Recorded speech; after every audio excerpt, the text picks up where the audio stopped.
Hi friends, Vayanakkavu അമ്പലത്തിലേക്കൊരു യാത്ര. 4-ാം ഓണത്തിൻ്റെ അന്നാണ് ഞങ്ങൾ പോകുന്നത്. മക്കൾക്ക് പനി ആയതുകൊണ്ട് ഓണത്തിന് അമ്പലത്തിലൊന്നും പോകാൻ പറ്റിയില്ല. കോളപ്രയിൽ വന്നിട്ട് ആദ്യമായിട്ടാണ് ഞങ്ങൾ വയനക്കാവ് പോകുന്നത്. തൊടുപുഴ മൂലമറ്റം റോഡിൽ കുറച്ച് പോയി കഴിഞ്ഞാൽ കുടയത്തൂർ എന്ന് പറയുന്ന സ്ഥലത്താണ് ഈ വയനക്കാവ് അമ്പലം ഉള്ളത്. അപ്പം നമുക്കൊന്ന് പോയി നോക്കാം. കുടയത്തൂരിനെ പറ്റി പറയുകയാണെങ്കിൽ ഇടുക്കിയിലെ അതിമനോഹരമായ ഗ്രാമങ്ങളിൽ ഏറ്റവും ആദ്യം പറയാൻ പറ്റുന്ന ഒരു മനോഹര ഗ്രാമമാണ് കുടയത്തൂർ. ഇതിൻ്റെ പ്രത്യേകത എന്താണെന്ന് വെച്ചാൽ ഇതിൻ്റെ ഒരു സൈഡിലാണ് പശ്ചിമഘട്ട മലനിരകളുള്ളത്, ഇലവീഴ, പുഞ്ചിറ. അതൊക്കെ ഇവിടെയാണ്, ഇതിനോട് തൊട്ടടുത്താണ് സ്ഥിതി ചെയ്യുന്നത്. അപ്പോൾ അതുകൊണ്ട് തന്നെ വളരെ മനോഹരമായിട്ടുള്ള, നമുക്ക് ഒരിക്കൽ വന്നു കഴിഞ്ഞാൽ ഇവിടുന്ന് പോകാൻ പറ്റാത്ത തരത്തിൽ അത്രയും അടുപ്പം തോന്നുന്ന തരത്തിലുള്ള ഒരു ഗ്രാമമാണ് ഈ കുടയത്തൂർ. ഇപ്പോൾ ഒരു ബോർഡ് കണ്ടു, കുറച്ചുകൂടെ മുന്നോട്ടേക്ക് പോകണം. കുടയത്തൂർ ഗ്രാമത്തിൽ എത്തിക്കഴിഞ്ഞു.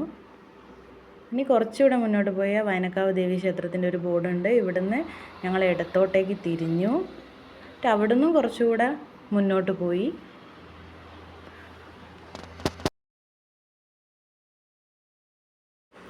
അങ്ങനെ വയനക്കാവ് ബ്രിഡ്ജിൻ്റെ അടുത്തെത്തി.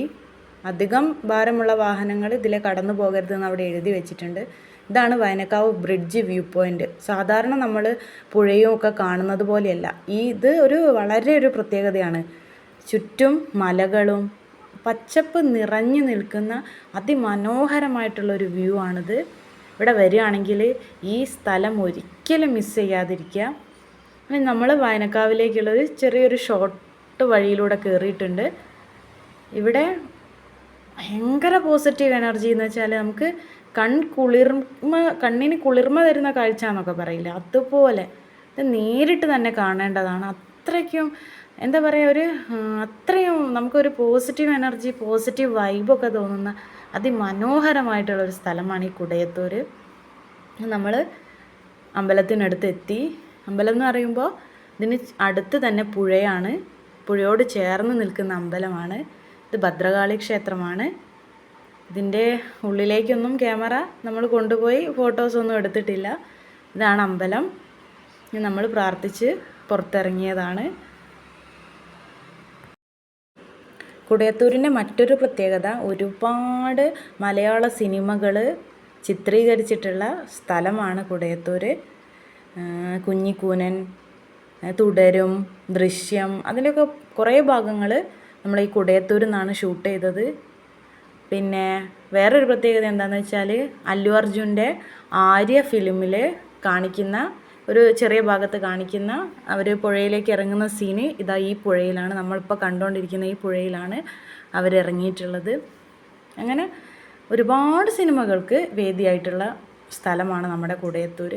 ഞാനിങ്ങനെ ക്യാമറ സൂം ചെയ്ത് നോക്കുമ്പോൾ അവിടെ ഒരു വീടാണോ എന്നറിയില്ല, ഒരു ഒറ്റപ്പെട്ടൊരു വീട് പോലെ അത് കണ്ടിട്ടുണ്ട് ഈ മലേൻ്റെ സൈഡിലായിട്ട്. അങ്ങനെ നമ്മൾ അവിടുന്ന് കുറേ ഫോട്ടോസൊക്കെ എടുത്തു, പിന്നെ തിരിച്ചു പോവുകയാണ്. കുറച്ച് മുന്നോട്ട് എത്തിയപ്പോൾ ഭയങ്കര ബലൂണിൻ്റെ ഒരു സ്മെല്ല്. ഇത് റബ്ബറിൻ്റെ എന്തോ ഒരു ചെറിയൊരു ഫാക്ടറിയാണ്, ചെറിയൊരു ഫാക്ടറി അതാണെന്ന് തോന്നുന്നു.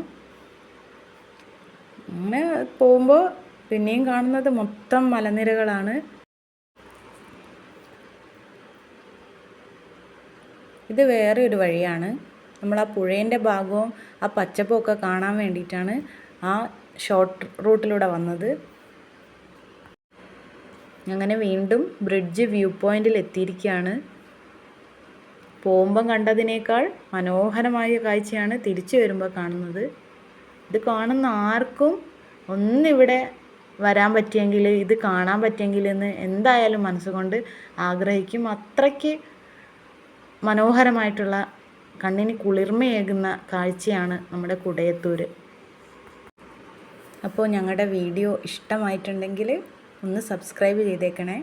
ലൈക്ക് ചെയ്യുക, ഷെയർ ചെയ്യുക, കമൻറ്റും ചെയ്യുക.